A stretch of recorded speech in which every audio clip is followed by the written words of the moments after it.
रामकृष्ण हरी. ह्या ज्या आपण बघत आहात ह्या मधमाशा आहेत बघा. आणि ह्या मधमाशा पांडुरंगाच्या पायावर आहेत. बरं, आता पांडुरंगाच्या पायावर प्रसाद ठेवावा ही कुठल्या धर्मामध्ये कुठल्या शास्त्रामध्ये सांगितलेलं आहे का? पण बघा आपल्या वारकऱ्याची केवढी ही श्रद्धा आहे. पायावर प्रसाद ठेवणं म्हणजे दर्शन करणारा लोकांना अडथळा आणणे. कारण त्या प्रसादामुळे, त्या साखरेमुळे, त्या पेढ्यामुळे पांडुरंगाच्या पायावर मधमाशा बसतात. आणि पांडुरंगाच्या पायावर जर मधमाशा बसल्या तर आपल्याला पांडुरंग परमात्माचं दर्शन घेण्यासाठी अडथळा निर्माण होतो.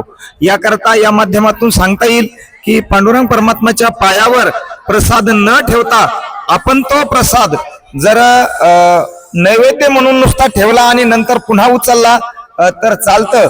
पण काय कुणाला माहित आमच्या भक्तांची काय श्रद्धा असेल काही कळत नाही.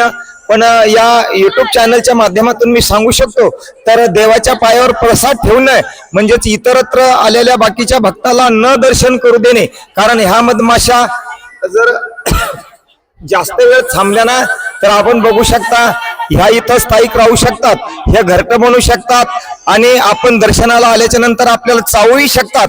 म्हणून सर्व भक्तांनी हा व्हिडिओ जास्तीत जास्त शेअर करा, आपल्या मित्रांपर्यंत आपल्या प्रत्येक ग्रुपवर पाठवा.